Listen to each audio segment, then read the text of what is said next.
Have you ever wondered how do the ultra-rich invest their money? I mean, it must be a little different than most people, and you would be right.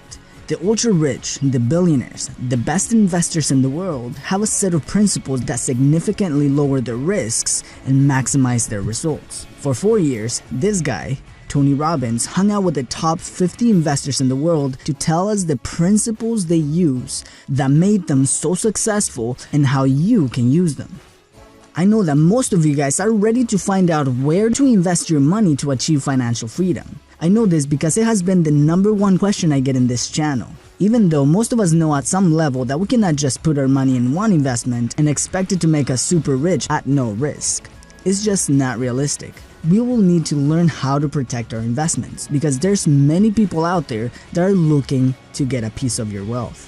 Imagine this. What if I tell you about an investment opportunity where you put 100% of the money, you take 100% of the risk, but I manage your money, and if we make money, I take 60% of the gains, but if the investment loses money, you lose money, but I still get paid. What do you say? I bet it took less than a second for you to know the answer.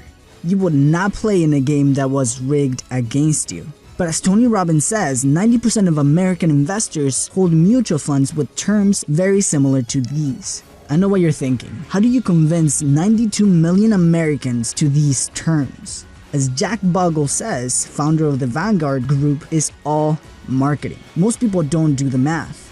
Now let me rephrase what I just told you in a way that mutual fund brokers try to approach you. Let's say that you invested $10,000 in my fund when you're 20 years old. Assuming a 7% annual return when you turn 85, you would have over $574,000. Sounds good, right? But something that I didn't tell you was that you will have to pay 2.5% in management fees and other charges. Doesn't sound like much, but now when you're 85, you will only have $140,000, meaning that you gave up over $439,000, about 77% of your financial growths, in fees. Fees and charges are things that the average investor does not pay the attention that it deserves, which can greatly affect the investment's potential growth. In the long term, fees that seem small compound over time. The ultra-rich do anything in their power to keep their fees and charges to an absolute minimum. This is one of the biggest motivators to seek as many tax breaks as possible, or why they defer their taxes to be paid later, because they will not earn as much with after-taxed money. Because once the money is out of the investment, it cannot earn anymore. Now let's talk about you. What is the price of your dreams? Let's do a quick exercise to find out. Let me ask you, how much money will you need to make to be financially secure, financially independent, or financially free? You don't have to be right, just take a guess. You should write this on a piece of paper since we're gonna use this number later in the video. Do you have your number? Is it $1 million? Is it 5 million? Is it 500 million? Is it $1 billion? Okay, chances are that your number you just wrote down might look a little intimidating right now, but we'll break it down in just a second. It is important to say that we as humans have a very hard time understanding big numbers. We hear the words millions and billions, even trillions being thrown around everywhere that we don't really understand the magnitude of these numbers. Now at the beginning of this video, I asked you to guess how long is 1,000,000 seconds and how long is 1,000,000,000 seconds. Are you ready for the answers? 1,000,000 seconds comes up to be 12 days. 1,000,000,000 seconds comes up to be 32 years. Were you close to the answer? This is just to illustrate how little we understand the magnitude of these numbers and how the number that you just wrote down might greatly exceed what you actually need to live the life you desire.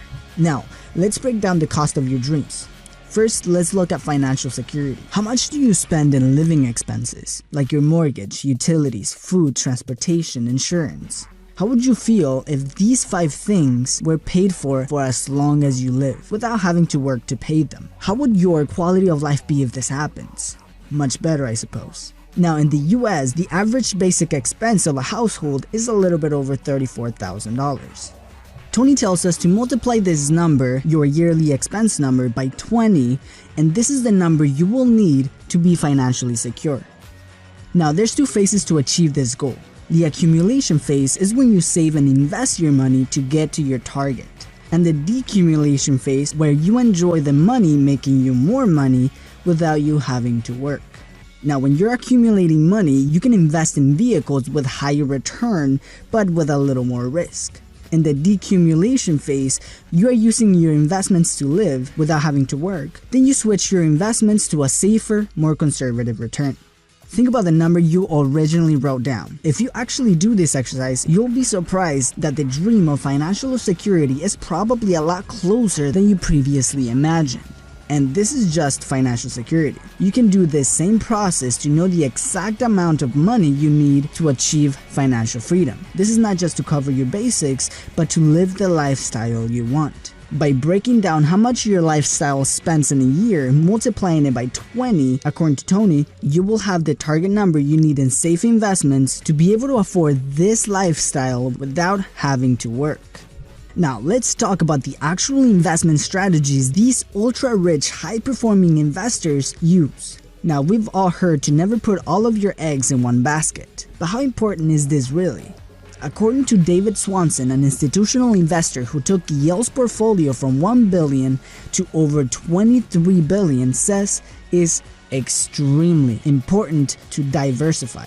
Remember the market crash of 2008? Many people lost their retirement funds, their homes, their savings. It was a dark time. Not very much for Ray Dalio though. The founder of the largest hedge fund in the world lost only 3.9%. That is 3.9% of his gains, meaning in average, he still made money. Now, to invest, you need to have two buckets, your secure bucket and your risk growth bucket. In your secure investment bucket are investments that do not normally bring very exciting returns, but you're also not taking very much risks. Meaning, you won't lose nearly as much money when the market drops. And trust me, it will. These investments are things like money markets, bonds, CDs, market-linked CDs which bring higher returns, your pension if you have one, low-interest annuities, be careful with this one, they might have lots of hidden fees, and the last one, security notes. I won't go in much detail on how they work since I already covered most of them in my Investing Basics video. Now, of course, you will have to take a look at each individual asset and institution issuing it to assess its validity. Your risk growth bucket is where you take more risks, but you can get higher returns. Notice how I said can. The higher risk is guaranteed, but the higher return isn't. The most common risk growth assets are equities, like stocks, ownership in companies, mutual fund indexes, or ETFs.